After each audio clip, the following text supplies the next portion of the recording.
நம்முடைய பிதாவாகிய கடவுளிடமிருந்தும் ஆண்டவராகிய இயேசு கிறிஸ்துவிடமிருந்தும் அனைவருக்கும் கிருபையும் சமாதானம் உண்டாவதாக.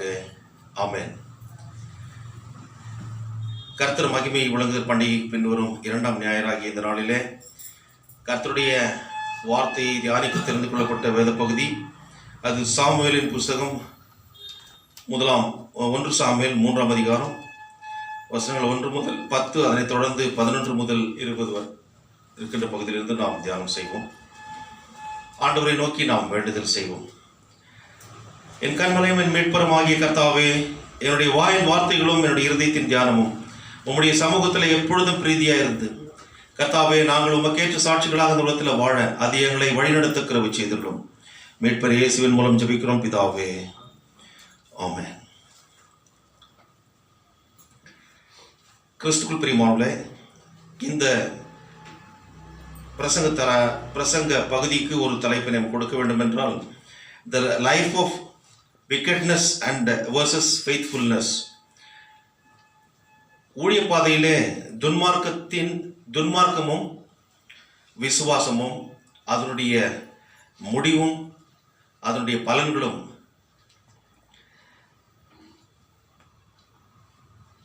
1 சாமுவேல் 3ஆம் அதிகாரத்தில் பார்க்கின்ற போது 2 பிரிவாக அதனை நாம் பிரித்துக் கொள்ளலாம். வசனம் 1 முதல் 10 வரை பார்க்கின்ற போது it deals about Samuel and is faithfulness. சின்ன பிள்ளையாண்டானாகிய சாமுவேலை குறித்தும் அவனுடைய விசுவாசத்தை குறித்தும் கடவுள் அவனிடத்தில் பேசுவதை குறித்தும் வசனம் 1 முதல் 10 வரை பார்க்கிறோம். 11 முதல் 21 வரை பார்க்கின்ற போது it deals with wickedness of Eli's family and his sons and God's proposed punishment. அங்கே ஏலி என்ற ஒரு ஆசாரியன் கடவுளுடைய ஊழியத்தை செய்து வருவதையும் அவனுடைய பிள்ளைகள் கடவுளுக்கு விரோதமாக அவனோடு கூட பணி செய்கின்ற அந்த ஆசாரிய பணி செய்கிற அவர்கள் கடவுளுக்கு விரோதமாக செய்தது நிமித்தமாக கடவுள் அவர்களை தண்டிக்க இருப்பதை, அவருடைய குடும்பத்து மக்களை தண்டிக்க இருப்பதை சொல்லுகின்ற ஒரு காரியத்தை இந்த 2வது பகுதியில் நாம் பார்க்க முடியும். கிறிஸ்துவின் பிரியமானவர்களே, முதலாவதாக 1 10 வசனத்தில் பார்க்கின்ற போது இங்கே ஒரு அழகான ஒரு காரியத்தை நாம் அங்கே பார்க்க முடியும். ஆரம்பமே 1ஆம் வசனத்தில் சாமுவேல் என்னும் பிள்ளையாண்டான் ஏலிக்கு முன்பாக கர்த்தருக்கு பணிவிடை செய்து கொண்டிருந்தான். அந்நாட்களிலே கர்த்தருடைய வசனம் அபூர்வமாயிருந்தது, பிரத்யட்சணமான தரிசனம் இருந்ததில்லை. கிறிஸ்துக்குள் பிரியமானவர்களே, சாமுவேல் என்ற ஒரு வார்த்தைக்கு என்ன அர்த்தம் என்று பார்க்கின்ற போது 1 சாமுவேல் 1:20 பார்க்கின்ற போது அங்கே அதனுடைய பதில் இருக்கிறது. கடவுளிடத்தில் கேட்டேன், ஆஸ்க்ட் ஆஃப் காட். ஷமுவேல் என்று சொல்லி எபிரேய வார்த்தையில் இதற்கு பெயர். சாமுவேல் என்ற வார்த்தை ஷமுவேல் என்று சொல்லி கடவுளிடத்தில் கேட்டேன். அன்னாள் என்பவள் எல்கானாவுடைய 2 மனைவிகளில் ஒருவள் அங்கே அந்த 1ஆம் அதிகாரத்தில் போடப்பட்டிருக்கிறது. அதனுடைய விளக்கத்தை அங்கே நாம் பார்க்க முடிகிறது. 2 பேரிலே ஒருவள் 2ஆம் வசனத்தில் பார்ப்போம். அன்னாள், மற்றொரு பேர் பெனினாள். பெனினாளுக்கு குழந்தை பாக்கியம் இருந்தது, குழந்தைகள் இருந்தார்கள். ஆனால் அன்னாளுக்கு குழந்தை இல்லை. அவள் கர்த்தரிடத்திலே போராடி தன்னுடைய இருதயத்தை ஊற்றி விட்டாள் என்று சொல்லி நாம் பார்க்க முடிகிறது. 1ஆம் அதிகாரம் 15ஆம் வசனத்தில் தன் இருதயத்தை அவள் ஊற்றி விட்டாள். கடவுளத்தில் கேட்டு மன்றாடிய நிமித்தமாக கடவுள் ஒரு பிள்ளையை கொடுக்கிறார். அப்பொழுது அந்த பிள்ளைக்கு அவர்கள் பெயரை வைக்கிறார்கள். 20ஆம் வசனத்தில் பார்க்கிறோம். சில நாள் சென்ற பின்பு அன்னாள் கர்ப்பவதியாகி ஒரு குமாரனை பெற்று கர்த்தரிடத்தில் அவனை கேட்டேன் என்று சொல்லி அவனுக்கு சாமுவேல் என்று பெயரிட்டார். ஸோ சாமுவேல் என்ற பெயருக்கு கர்த்தரிடத்தில் கடவுளிடத்தில் கேட்டேன், ஆஸ்க்ட் ஆஃப் காட் என்று சொல்லி.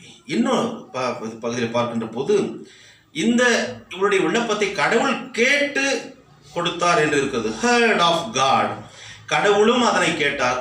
நான் கேட்டதை கடவுளும் கேட்டு கேட்ட பிறகு கடவுள் எனக்கு கொடுத்தார் என்று சொல்லி அவனுக்கு சாமுவேல் என்ற பெயரை வைத்தார்கள். So Samuel ministered before the Lord under the guidance of priest Eli.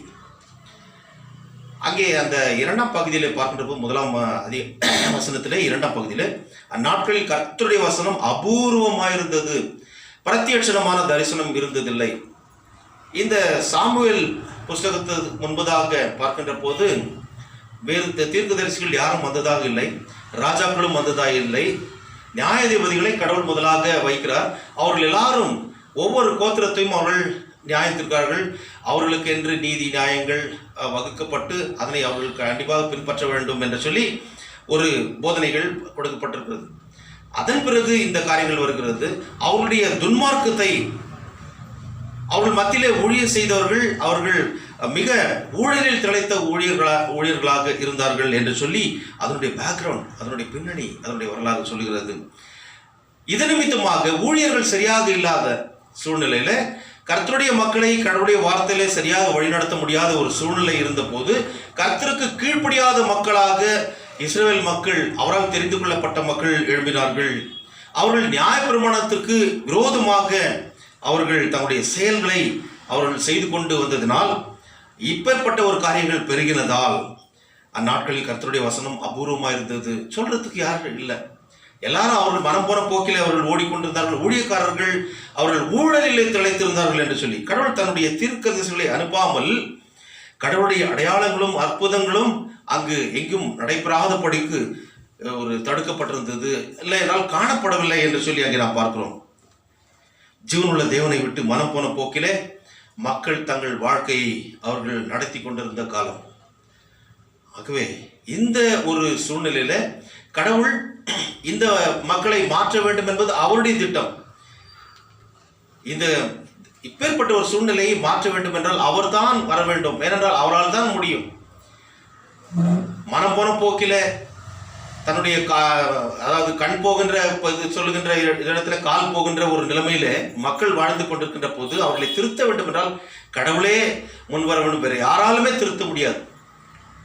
ஆகவே கடவுள் முன் வருகிறார். இந்த ஒரு விக்கெட் லைஃப் என்ன என்று பார்க்கின்ற போது உதாரணத்துக்கு துன்மார்க்கம், கடவுளுக்கு விரோதமான செயல் என்று சொல்லி நாம் சொல்ல முடியும். இன்றைக்கு நம்முடைய காவல்துறை என்று எடுத்துக்கொண்டாலே இன்றைக்கு நீதி நியாயத்துக்கு எங்கே அவர்கள் துணை போகிறார்கள் என்று பார்த்தால் எங்கேயோ ஒரு சிலர் இருக்கிறார்கள்.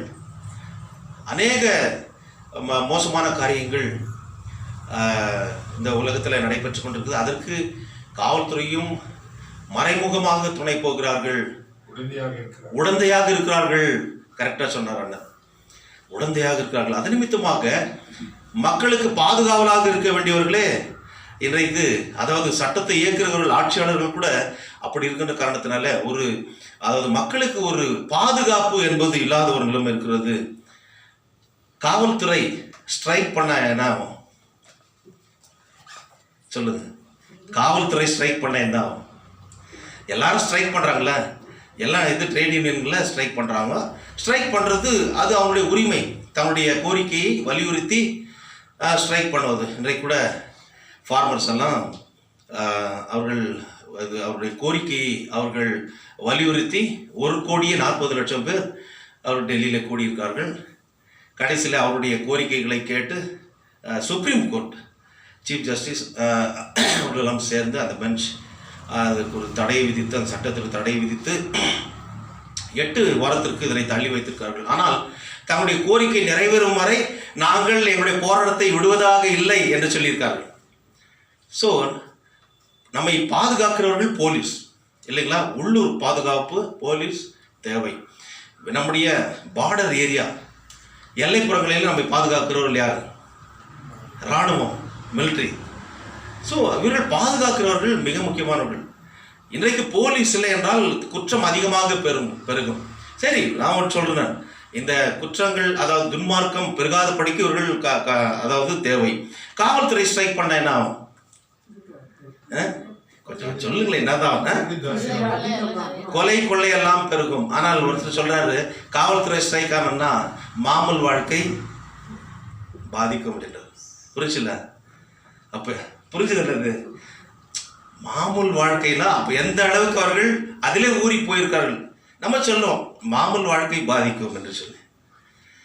கிறிஸ்துவுக்குள் பிரியமானவர்களே, ஊழியத்திற்கு என்று ஒருவர்கள் கூட கடவுளுக்கு என்று உண்மையாக வருகின்ற போது அவர்கள் பெரிய சாதனை செய்ய முடியும்.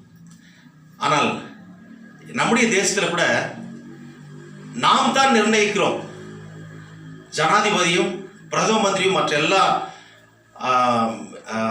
அதாவது மந்திரிமார்களையும் நாம் தான் தேர்ந்தெடுத்து அனுப்புகிறோம் நம்முடைய மக்களின் பிரதிநிதிகளாக. ஆனால் அந்த ஓட்டை என்ன பண்ணுறாங்க? காசு வித்துறாங்க. நோட்டுக்கு ஓட்டு போட்டால் சில்லறைகள் தான் ஆட்சிக்கு வருவார்கள். அப்பொழுது அங்கே நாணயத்தை பார்க்க முடியாது. புரிஞ்சுதுல்ல? நோட்டுக்கு ஓட்டு போட்டால் சில்லறைகள் தான் ஆட்சிக்கு வருவார்கள். அவர்களிடத்தில் நாணயத்தை பார்க்க முடியாது.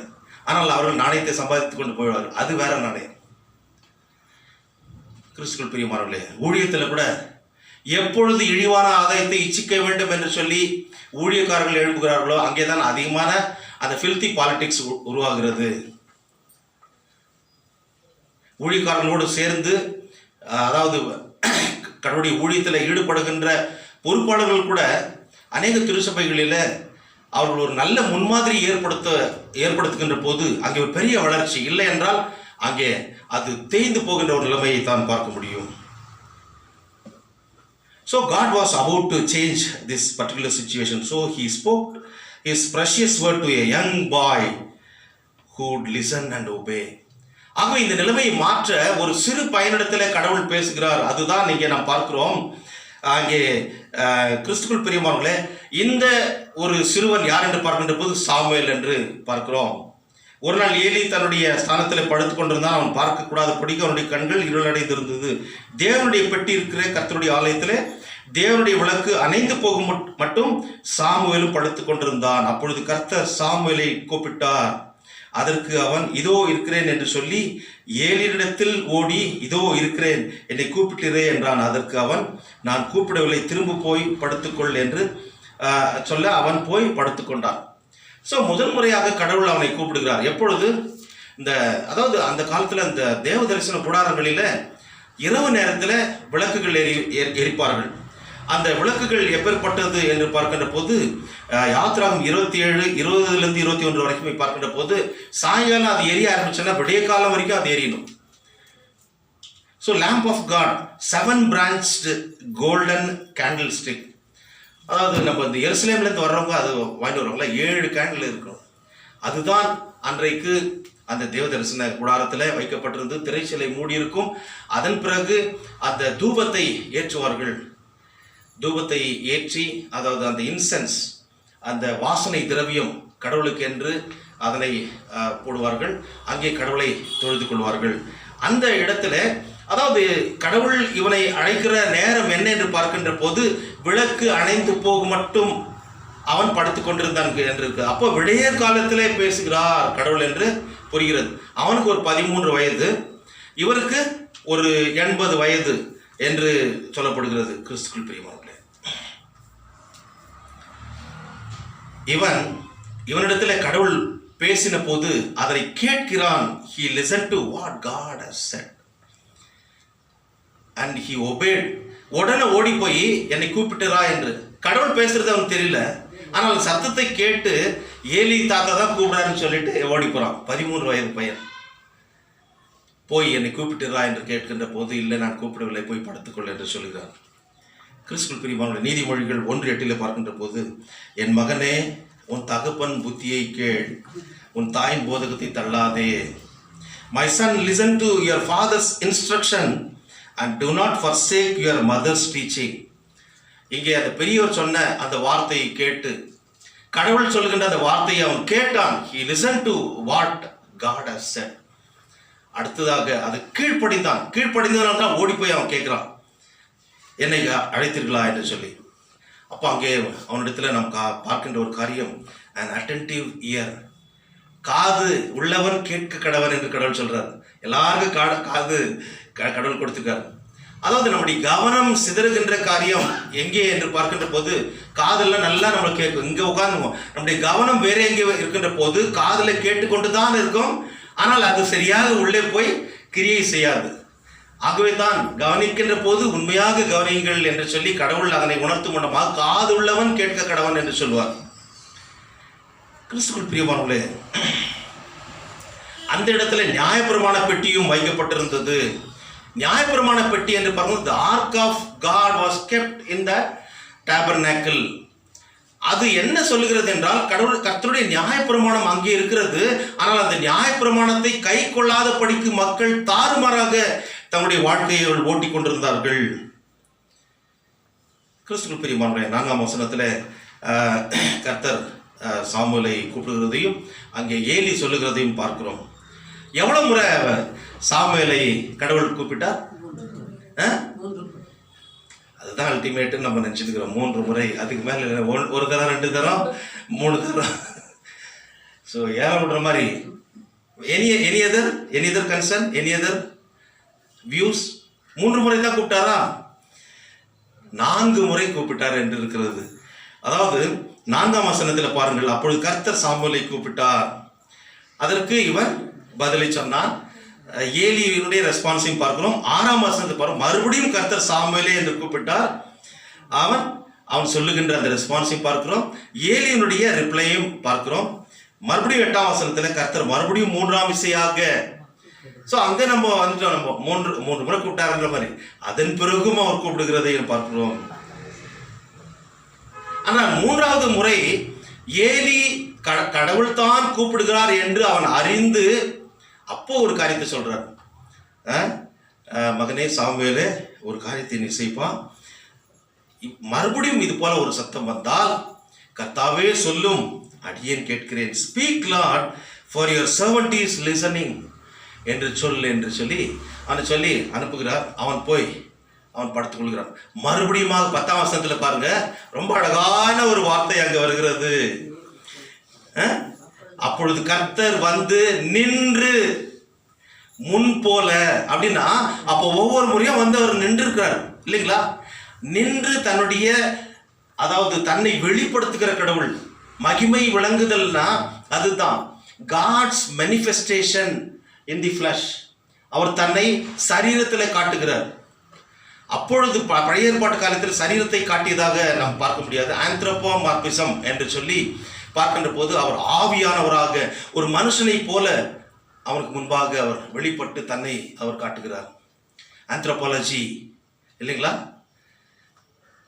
It's a study of people. So ஒரு மனுஷனை போல அவர் தன்னை காட்டி அவனிடத்தில் அவர் நின்று முன் போல நின்று. இப்போ எவ்வளோ முறை கூப்பிடுறாரு? சாமுவேலே 2 டைம் கூப்பிடுறாரு. என்று கூப்பிட்டார். அதற்கு சாமுவேல் சொல்லும், அடியேன் கேட்கிறேன் என்றான். ஏதோ ஒரு வார்த்தையை விட்டுட்டான்ல, சொல்லும் கர்த்தாவே என்ற வார்த்தையை விட்டுட்டான். ஏன்னா அங்கே நம் மிக தெளிவாக அந்த காரியத்தை நாம் பார்க்க முடிகிறது. 7ஆம் வசனத்தில் பாருங்க, சாமுவேல் கர்த்தரை இன்னும் அறியாதிருந்தான், கர்த்தருடைய வார்த்தை அவனுக்கு இன்னும் வெளிப்படவில்லை. 13 வயசு பையன், 13 வயசு பையன் இது கோயிலில் இது பண்ணுறான்னா ஒரு ஹெல்ப் பண்ண, ஏதோ ஒரு சின்ன சின்ன வேலையை செய்யறதுக்கு தான் அவன் இது பண்ணியிருப்பான். ஆனால் கடவுளுடைய ஊழியத்திற்கென்று அவனை கேட்டு பெற்றுக்கொண்டேன் என்று சொல்லி அந்நாள் கடவுளுடைய ஊழியத்திற்கென்று அவனை ஒப்பு கொடுத்தாள். இன்றைக்கு நம்முடைய குடும்பங்களில் எவ்வளோ பேர் நம்முடைய பிள்ளைகளில் ஒருவரை கடவுளுக்கு என்று நாம் ஒப்பு கொடுத்திருக்கிறோம்? செய்யறது கிடையாது. ஆகையினால தான் காலாகாலமாக இயேசுவோடு கூட இருந்த அவருடைய சீஷரில் ஒருவர் வந்து கூட இன்னும் 2%, 3% தாண்டவில்லை.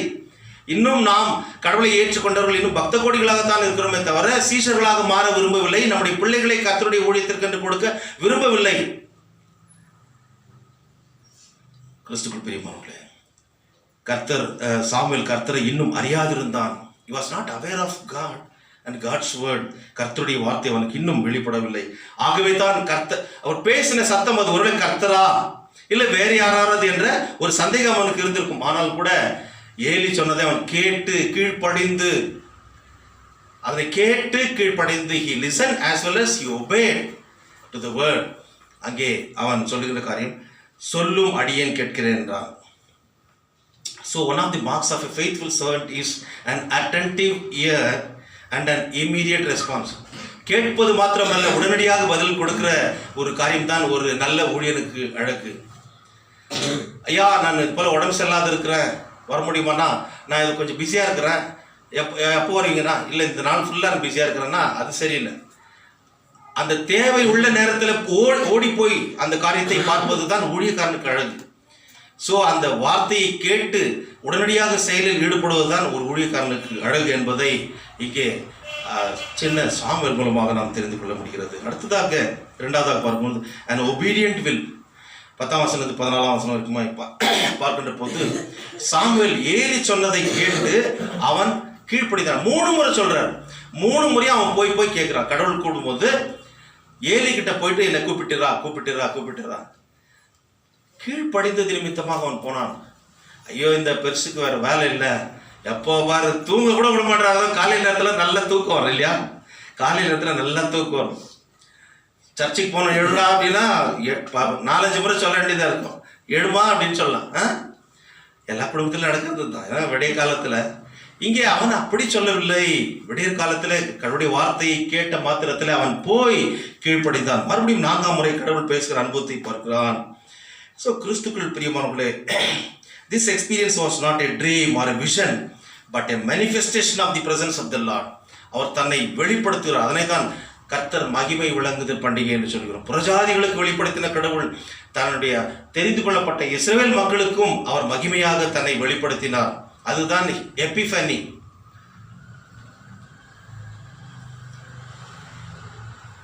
ஏழாம் வசனத்தில் பாருங்க, சாமுவேல் கர்த்தரை இன்னும் அறியாதிருந்தான் என்று சொல்லி 11-12 வசனத்தில் கடவுள் தான் அழைத்து சிறுவனாகிய சாமுவேலுக்கு தாம் ஏலியின் குடும்பத்தை எப்படி நியாயத்திற்கு இருப்பதை அறிவிக்கிறார். ஸோ 10 வசனம் வரைக்கும் கடவுள் அழைத்ததையும் அவன் கீழ்ப்படைந்ததையும் பார்க்கிறோம். 11ஆம் வசனத்திலிருந்து நம்ம பார்க்கின்ற போது ஏன் இந்த பையன்கிட்ட சொல்லணும்னா, இவன் மூலமாக கடவுள் தன்னுடைய சித்தத்தை வெளிப்படுத்த, திட்டத்தை நிறைவேற்ற அவனை அழைக்கிறார். சின்ன பையன் என்றும் பாராமல் அவர் நினைத்தால் எப்பேற்பட்டவர்களையும் அழைத்து எப்பேற்பட்ட பொறுப்புகளையும் கொடுத்து அவர் நிறைவேற்ற முடியும் என்பதற்கு இதுவும் ஒரு உதாரணம். Judgment comes because of the wickedness of Eli's 2 sons. அங்கே அந்த 13-14 வசனத்தில் பாருங்கள் என்ன அவர்கள் செய்தார்கள் என்றால், 12ஆம் வசனத்தில் சொல்ற, நான் ஏலியின் குடும்பத்திற்கு விரோதமாக சொன்ன யாவையும் அவன் மேல் அந்நாளில் வரப்பண்ணுவேன், அதை தொடங்கவும் அதை முடிக்கவும் போகிறேன். அவர் கடவுள் சொல்லுகின்ற அந்த அலிகேஷன் என்ன, குற்றச்சாட்டு என்ன? அவன் குமாரர் தங்கள் மேல் சாபத்தை வரப்பண்ணுகிறதை அவன் அறிந்திருந்தும் அவர்களை அடக்காமற் போன பாவத்தின் நிமித்தம். யார் அடக்கல? ஏலி, ஒரு ஆசாரியன் தன்னுடைய பிள்ளைகள், அவர்களும் ஆசாரிய ஊழியத்தில் இருக்கிறார்கள். அவர்கள் செய்த தப்பு, அந்த பாவம், சாபம் அவர்களுக்கு குவிஞ்சு கொண்டே இருக்கிறது. அதனை அவன் தடுக்கவில்லை. அடக்காமல் போன பாவத்தின் நிமித்தம் நான் அவன் குடும்பத்துக்கு என்றும் நீங்காத நியாய தீர்ப்பு செய்வேன். அடுத்ததாக 14ஆம் வசனத்தை பாருங்க. அது நிமித்தம் ஏலியின் குடும்பத்தார் செய்த அக்கிரமம் ஒருபோதும் பலியினாலாவது காணிக்கையினாலாவது நிவர்த்தியாவதில்லை என்று ஏலியின் குடும்பத்தை குறித்து ஆணையிட்டு இருக்கிறேன். நீ செய்த அக்கிரமம் அவ்வளோ மோசமா இருக்குது. உன்னுடைய குடும்பத்தார் செய்த அக்கிரமம் அவ்வளோ மோசமா இருக்கு. உன்னுடைய பிள்ளைகள் செய்த அக்கிரமம் அவ்வளோ மோசமா இருக்கு. ஆகினால நீ காணிக்கை செலுத்தினாலோ பலி செலுத்தினாலோ அதை அந்த பாவத்துக்கு நிவர்த்தி ஆகாது என்று சொல்லி திட்ட தெளிவாக சொல்லுகிறார். கண்டிப்பாக நான் மிக கொடூரமாக தண்டிப்பேன் என்று சொல்லி. கிறிஸ்துவுக்குள் பிரியமானவர்களே, அவர்கள் என்னதான் தப்பு செய்தார்கள் என்று பார்க்கின்ற போது இங்கே நாம் பார்க்கிறோம். 22ஆம் அதிகாரத்தில் பாருங்கள். 2ஆம் அதிகாரத்தில் 22ஆம் வசனம் பாருங்கள். ஏலி மிகுந்த கிழவனாக இருந்தான். அவன் தன் குமாரர் இஸ்ரவேலுக்கெல்லாம் செய்கிற எல்லாவற்றையும் அவர்கள் ஆசரிப்பு கூடாரத்தின் வாசலில் கூட்டம் கூடுகிற ஸ்திரீகளோடு சயனிக்கிறதையும் கேள்விப்பட்டு. 24 குமாரரே வேண்டாம் சொல்றார். ஒரு சும்மா ஒரு ஜஸ்ட் ஃபார் நேம் சேக் அவர் சொல்லுகிறதை நாம் பார்க்கிறோம். அவர்கள் அதிலே பெருகுகிறார்கள். எதில்? விபச்சாரத்தில் பெருகுகிறார்கள்.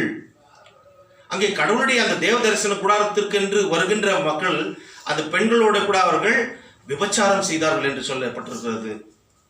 கிறிஸ்துவுக்குள் பிரியமானவர்களே, ஒரு ஊழியத்தை செய்வர்கள் எப்படியாக அவர்கள் முன்மாதிரியாக இருக்க வேண்டும், அதனை செய்து கொண்டிருந்த அந்த மூத்த ஊழியர், அவருடைய தகப்பன் ஏலி அதனை கண்டும் காணாமல், அதாவது சும்மா ஒரு பேருக்கு கண்டிக்கிறது போன்ற ஒரு காரியத்தை பார்க்கிறோம். 25ஆம் வசனத்தில் பாருங்கள். அதனுடைய கடைசி பகுதியிலே, அவர்களோ தங்கள் தகப்பன் சொல்லை கேளாமற் போனார்கள், அவர்களை சங்கரிக்க கர்த்தர் சித்தமாக இருந்தார். தொடர்ச்சியா போயிடுச்சு. அதாவது மிதமிஞ்சி போயிடுச்சு. வரம்பு மீறி போயிடுச்சு. அவர்கள் செய்த அக்கிரமம், அதாவது ஆதியாகமம் 6:5 பார்க்கின்ற போது மனுஷனுடைய ரொம்ப அழகான ஒரு வார்த்தையை அங்கே பார்க்க முடியும். யாராவது படிங்க. ஆதியாகமம் 6:5. மனுஷனுடைய இருதயத்தின் நினைவின் தோற்றமெல்லாம் பாருங்க. அது இன்னும் அதுக்கு முன்பதாக ஒரு வார்த்தை சொல்லுகிறது. மனுஷனுடைய அக்கிரமம் பூமியிலே பெருகினதென்றும் அவன் இருதயத்தின் நினைவின் தோற்றங்கள் எல்லாம் நித்தமும் பொல்லாததே என்று கர்த்தர் கண்டு அவனை படைத்ததற்காக அவர் விசனப்பட்டார். ஆகவே அவர்களை நிர்மூலமாக்க வேண்டும் என்று he wanted to blot out the human being, entire human being. அவர்களோடு கூட மற்ற எல்லா உயிரினங்களையும் கூட நான் அழித்து போடுவேன், நிக்கரகம் பண்ணுவேன் என்றார். I will blot out, சங்கரிப்பேன், I will uproot them. எவ்வளவு கோபம் வந்திருக்குல்ல ஆண்டவருக்கு.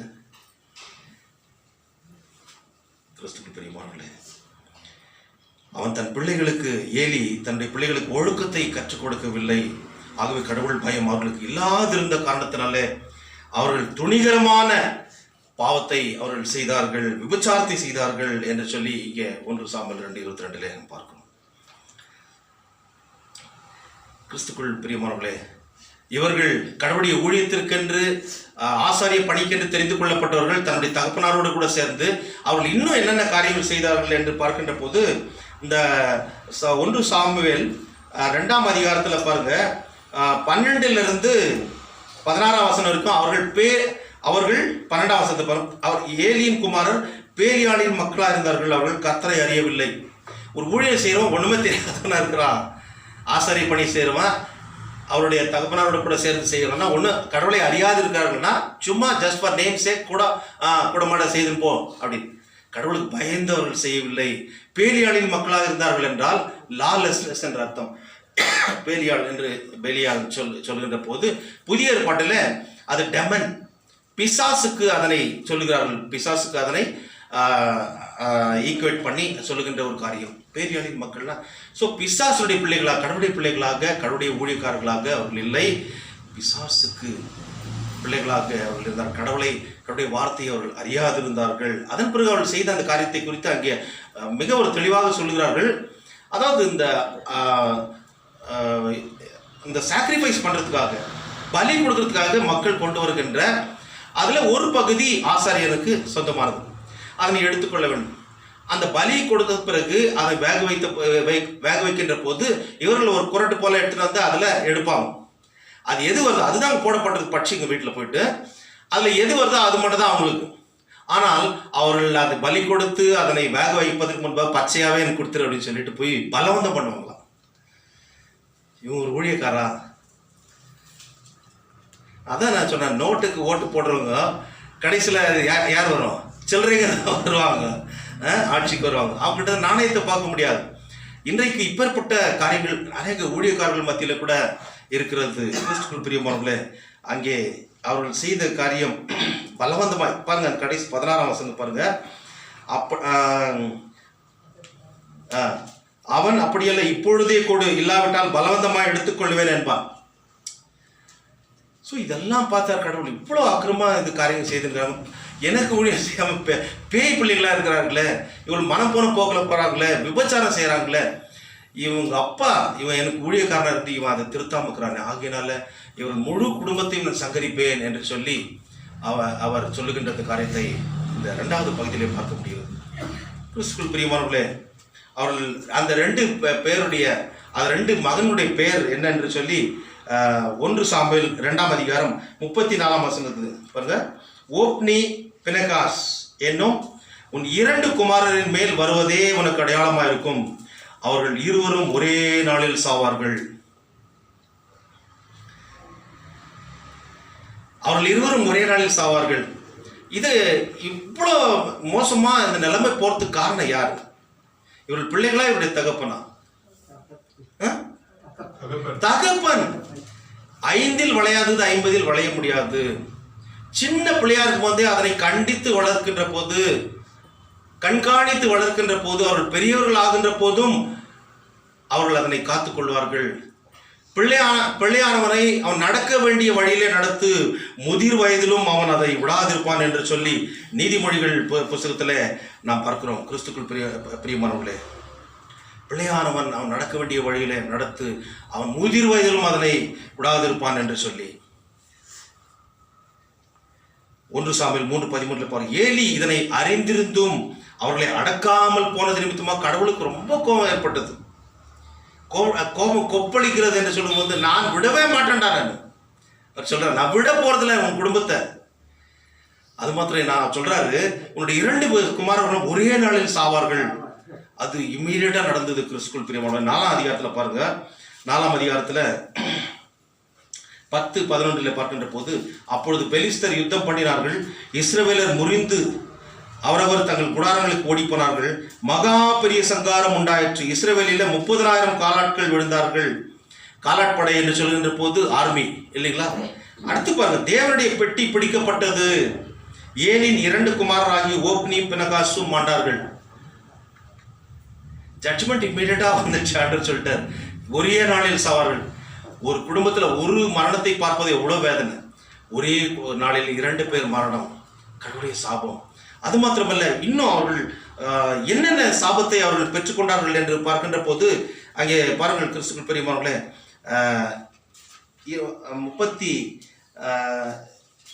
33ஆம் வசனத்தில் பார்க்கிறோம். 33ஆம் வசனத்தில் 33 கடைசியில் பாருங்கள், உன் வம்சத்தில் உள்ள யாவரும் வால வயதிலே சாவார்கள். உன் வம்சத்தில் உள்ள யாவரும் வால வயதில்னாக்கா, வால வயதுனா வாலிப வயதிலே சாவார்கள். யாரும் அந்த சர்டன் ஏஜ் தாண்டி போக மாட்டாங்க. 35 வயசு மேலே போக முடியாது. அது தான் வாலிப வயதுன்னு சொல்கிறாங்க இல்லையா. ஸோ எவ்வளோ பெரிய சாபம். அதுக்கு மேலே பாருங்க, இன்னும் அதுக்கு மேலே இருக்கிற அந்த வசனம் 32ஆம் வசனம், இஸ்ரவேலுக்கு செய்யப்படும் சகல நன்மைக்கும் மாறாக என் வாசஸ்தலத்தில் உபத்திரவத்தை காண்பாய். உபத்திரவம் தான் உங்களுக்கு நன்மைன்றது கிடைக்காது. உங்களுக்கு உபத்திரவம், பிரச்சனை, போராட்டங்கள், வேதனைகள் தான். அடுத்து கடைசியாக சொல்ற, ஒருபோதும் உன் வீட்டில் ஒரு கிழவனும் இருப்பதில்லை. அதே தான் அங்கே இது குவாலிஃபை பண்ணி சொல்ற அந்த மற்ற நெக்ஸ்ட் வசனத்தை பார்க்கிறோம். வாலிப வயதுல எல்லாம் போயிடுவாங்க. நிறைய குடும்பங்களில் நிறைய சாபங்களை நாம் பார்க்க முடிகிறது. சின்ன வயசுல செத்துருவாங்க. அவன் குடும்பத்தில் இருக்க ஆண் பிள்ளைகள் செத்து போயிருக்கிறதை பார்க்கும். கிறிஸ்துவுக்குள் பிரியமானவர்களே, கடவுளுக்கு விரோதமாக செய்யப்படுகின்ற போது அங்கே கடவுள் சொல்லுகின்ற அந்த காரியம் நிறைவேறுகிறதை நாம் பார்க்கிறோம். Both of them had defiled themselves. தங்களை தாங்களே களங்கப்படுத்தி ஆசாரிய ஊழியத்திற்கு அருகதையற்று போனார்கள். யாரு? ஏலி கூட சேர்ந்துதான். ஏலி கூட அதுக்கு பொறுப்பு. அவருடைய பிள்ளைகள் கெட்டு குட்டி சவரா போனதுக்கு காரணம் இந்த பெரியவர் கூட கடவுளுக்கு அருவருப்பானார்கள். நீதிமொழிகள் 22:6 அந்த வசனத்தை நாம் பார்க்கிறோம். பிள்ளையானவன் நடக்க வேண்டிய வழியில் அவன் நடத்து, முதிர் வயதிலும் அவன் அதனை விடாதிருப்பான் என்று சொல்லி. ஸோ இங்கே நாம் பார்க்கிறோம் அந்த மரணம். அது மாத்திரமல்ல, வாலிப வயதிலே சாகின்ற ஒரு காரியம். அவனுடைய வீட்டிலே ஒருபோதும் ஒரு கிழவனும் இருப்பதில்லை. So we could see the ruthless death of his sons and premature death of his family, and also a capital curse for his entire family. சும்மா பேச்சு கண்டிக்கூடாது. பிள்ளை தப்பு செய்யறானா உண்மையா கண்டிக்கணும். அதாவது நீதிமொழிகள் 13:24 பார்க்கும்போது, புறம்பை கையாடாதவன் தன் மகனை பகைக்கிறான். தன் மகனை பகைக்கிறான். மகன் சொல்லும்போது மகளையும் கொடுத்த சேர்த்து. It is a generic statement. அவன் மேல் அன்பாயிருக்கிறான், அவனை ஏற்கனவே தண்டிக்கிறான் என்று சொல்லி. ஆகினால கிறிஸ்துக்குள் பிரியமான தண்டனை தண்டிப்பது என்பது மிக மிக முக்கியமானது.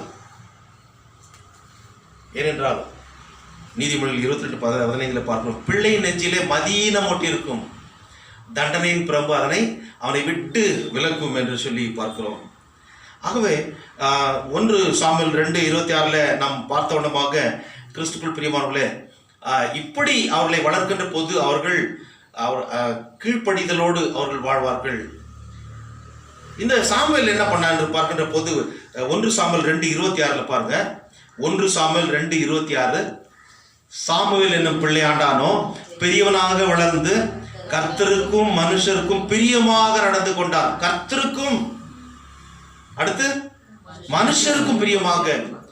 ஏசாமி பிறந்து வளம் வந்து கூட சொல்றார், இயேசுவானவர் ஞானத்திலும் வளர்த்தியிலும் தேவ கிருபையிலும் மனுஷர் தயவிலும் அதிகமாய் விருத்தி அடைந்தார். மனுஷர் தயவும் தேவை, கடவுளுடைய கிருபையும் தேவை. கடவுளுக்கு பயந்து, மனுஷருக்கும் கடவுளுக்கும் பயந்து பிரியமாய் நடந்து கொண்டார். ஆனால் அவர்கள் பிரியமாய் நடக்கவில்லை. காரணம் ஏலியும் காரணம். ஏனென்றால் ஒரு தகப்பனாக இருந்து தன்னுடைய பொறுப்பை சரியாக நிறைவேற்றாத நிமித்தமாக தன்னுடைய பிள்ளைகளை அவன் பறி கொடுக்க வேண்டிய நிலை, தன்னுடைய குடும்பத்திற்கு சாபத்தை சேர்க்க வேண்டிய ஒரு நிலைமை ஏற்பட்டது. நீதிமொழிகள் 15:32 பார்க்கணும். புத்திமதியை தள்ளிவிடுகிறவன் தன் ஆத்துமாவை வெறுக்கிறான், கடிந்து கொள்ளுதலை கேட்கிறவனோ ஞானம் அடைவான். கிறிஸ்துவுக்குள் பிரியமானவர்களே, இதன் மூலமாக ஒருவன் ஞானம் உள்ளவனாய், உத்தமனாய், ஒரு நல்ல சாட்சியாய் வாழ முடியும். கடிந்து கொள்ளுதல் மிக முக்கியமானது. இன்றைக்கு நாம் கேட்ட சுவிசேஷ வாக்கியத்தில் உத்தமனாய் வாழ்வதை குறித்து அங்கே கடவுள் சொல்லுகிறது. இயேசு சுவாமி சொல்றார். யோவான் 1 43 51 பார்க்கின்ற போது ஒரே ஒரு வசனம் 47 வசனம், இயேசு நாத்தான்வேல் தம்மிடம் வருவதை பார்த்து அவனை குறித்து, இதோ கபடற்ற உத்தம இஸ்ரவேலன் என்றார். ஒரு கபடற்ற உத்தம இஸ்ரவேலன்.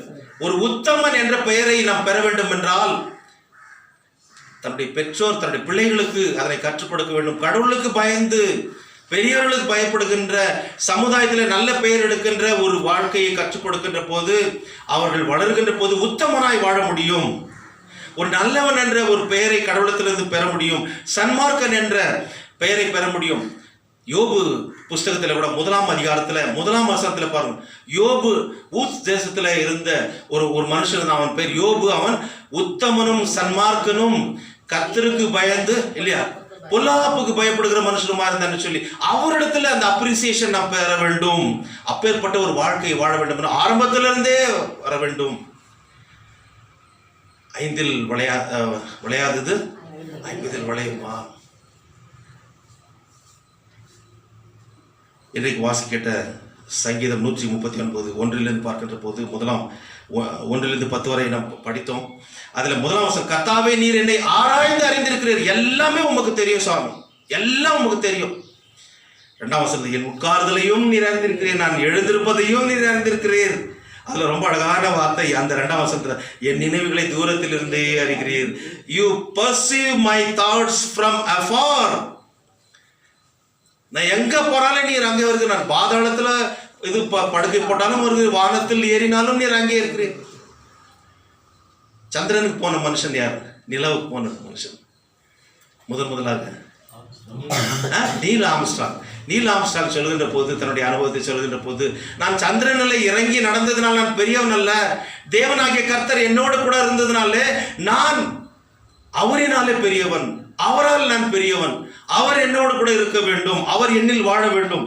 அப்பொழுதுதான் நான் முக்கியமானவன். இல்லை என்றால் ஐம் ஜீரோ. நான் வானத்தில் ஏறினாலும் அங்கேயும் இருக்கிறீர், பாதாளத்தில் படுக்கை போட்டாலும் நீர் அங்கேயும் இருக்கிறீர். 3 வசனத்தில் பார்க்கிறோம், நான் நடந்தாலும் படுத்திருந்தாலும் என்னை நீர் சூழ்ந்திருக்கிறீர். He protects us with his fence. என் வழிகளெல்லாம் உமக்கு தெரியும். ரொம்ப அழகான வார்த்தைகள் அது. 3 வசனத்தில் கூட என் வழிகளெல்லாம் நம்ம எப்படி போகிறோம். You are familiar with all my ways. You are familiar with all my ways. நான் எங்கே போகிறேன் என்பது, ஒருவேளை நம்முடைய பிள்ளைகள் வாலிப வயதில் அவர்கள் எங்கே போகிறார்கள் என்பது பெற்றோர்களை உங்களுக்கு தெரியாமல் இருக்காங்க. கடவுளுக்கு தெரியும். சொல்லுங்கள், கடவுள் உங்களை கவனித்துக் கொண்டிருக்கார் என்று சொல்லி. பெற்றோர்களை நீங்கள் கண்காணியுங்கள். கண்காணிக்கிறதுனால அவர்களை நீங்கள் வேவு பார்க்கிறதாக ஸ்பை மாதிரி செய்கின்றது அர்த்தம் அல்ல. அவர்களுக்கு சுதந்திரமும் கொடுக்க வேண்டும். அதே நேரத்தில் அவர்கள் பொறுப்போடு நடந்து கொள்ள நீங்கள் வழிகாட்டியாக இருக்க வேண்டும்.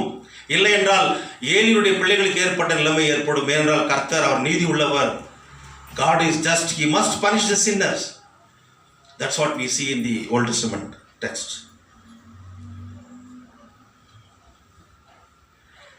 அதாவது இவ்வளவா சொல்ற அந்த சங்கீதத்தில் நம்ம பார்க்குற ஒரு காரியம் என்னன்னா, நம்முடைய முழு ஜாதகமும் அவருடைய கையில் இருக்கிறது இல்லையா?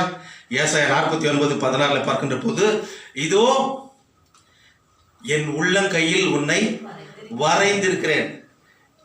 ஜாதகத்தை பார்க்கறது எங்க பார்த்து சொல்லுவாங்க? இதை கை கொடுப்பா, இதை கை கொடுப்பா அப்படின்னு சொல்லிட்டு கையை தான் அந்த பார்த்து சொல்லும், உன்னை என் உள்ளங்கையில் வரைந்திருக்கிறேன் என்று சொல்லி அன்று சொல்கிறார். See, I engraved you on the palm of my hands.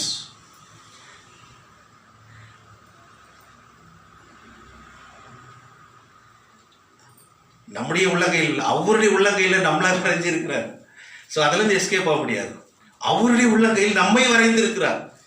அதுதான் சொன்னான், எல்லாம் நம்முடைய ஜாதம், முழு ஜாதமும் அவருக்கு தெரியும்.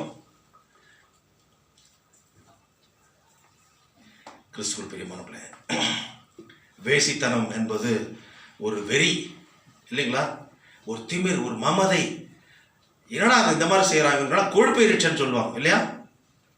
ஸோ இந்த கொழுப்பை இறக்கிறதுக்காக என்ன பண்ணுவாங்க, டெய்லி 1 hour இது வாக்கிங்கு, ஜாக்கிங்கு, ஜிம் அதெல்லாம் பண்ணி என்ன பண்ணுவாங்க, அந்த கேலரிஸ் வந்து பர்ன் பண்ணுறதுக்கு போவாங்க. ஏன்னா கொழுப்பு இறக்கிறது.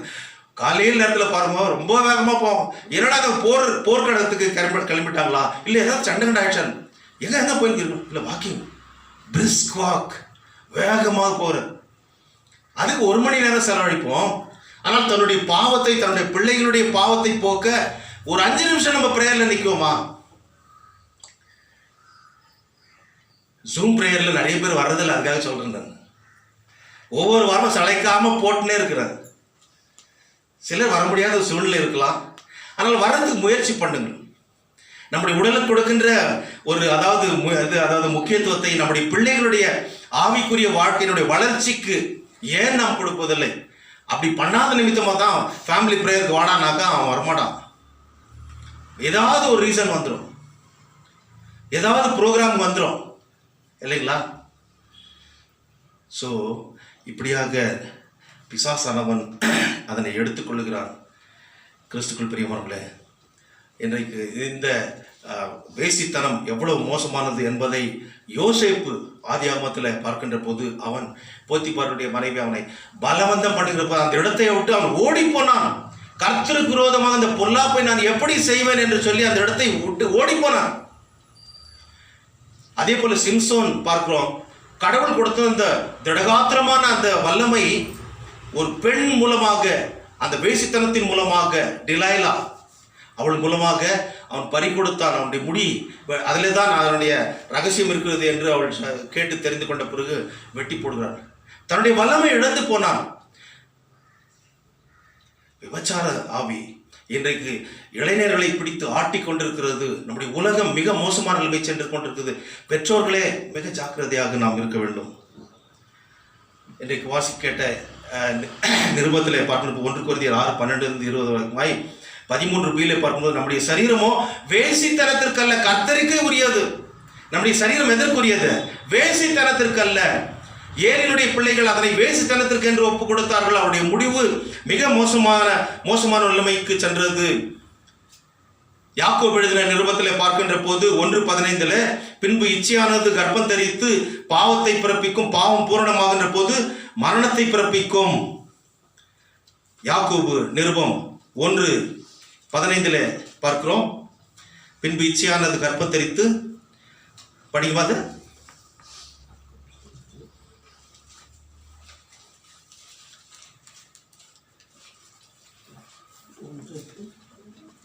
யாக்கோபு 1:15 பின்பு இச்சையானது கர்ப்பம் தரித்து பாவத்தை பிறப்பிக்கும், பாவம் பூரணமாகும் போது மரணத்தை பிறப்பிக்கும். அந்த இச்சை பூரணமாய் போனது, மரணத்தை பிறப்பித்தது. ஓப்னிஸ் பினகாஸ் ஒரே நாளில் மரித்து போனார்கள். அவருடைய குடும்பத்திற்கு சாபம் வந்தது. கிறிஸ்துக்குள் பிரியமானவர்களே, இன்றைக்கு நம்ம வாசி கேட்ட நிருபத்தில் பார்க்கின்ற 18ஆம் வசனத்தில், வேசித்தனத்திற்கு விலகி ஓடுங்கள். ஏனென்றால் வேசித்தனத்தில் ஈடுபடுகிறவன் அந்த பெண்ணோடு சேர்கின்ற போது அவன் ஒரே மாம்சமாக இருக்கிறான். கடவுள் என்னுடைய உடலில் அவர் வாசம் செய்கின்ற போது அவருடைய ஆவி என்னில் வாசம் செய்கிறது என்று நாம் பார்க்கிறோம். வேசித்தனம் செய்கிறவனோ தன் சுய சரீரத்திற்கு விரோதமாக பாவம் செய்கிறான். மற்ற பாவம் செய்யும்போது அவர்கள் புறமாக செய்கிறார்கள் மற்ற பாவங்கள். ஆனால் தன்னுடைய சொந்த சரீரத்தில் செய்வது தான் வேசித்தனம். அங்கே கடவுள் வாசம் செய்கிறார் என்ற ஒரு உணர்வு, ஒரு உத்தரவாதம் முன்னில் இருக்கும் என்றால் அந்த காரியத்திற்கு விலகி ஓட வேண்டும். இன்றைக்கு இதுதான் எல்லாரையும் பிடித்து ஆட்டி படைத்துக் கொண்டிருக்கிறது. நம்முடைய சரீரம், நம்முடைய சுய சரீரம் தேவன் தங்கும் பரிசுத்த ஆலயமாக இருக்கிறது. 19ஆம் வசனத்தில் பார்க்கிறோம். 20ஆம் வசனத்தில் பார்க்கிற போது நாம் நம்முடையவர்கள் அல்ல. We are not belong to us. We belong to God. ஏனென்றால் அவர் நம்மை கிரயத்திற்கு நம்மை கொண்டிருக்கிறார் என்று சொல்லி 20ஆம் வசனத்தில் 21ஆம் வசனத்தில் பார்க்கிறோம். He paid ransom and purchased us.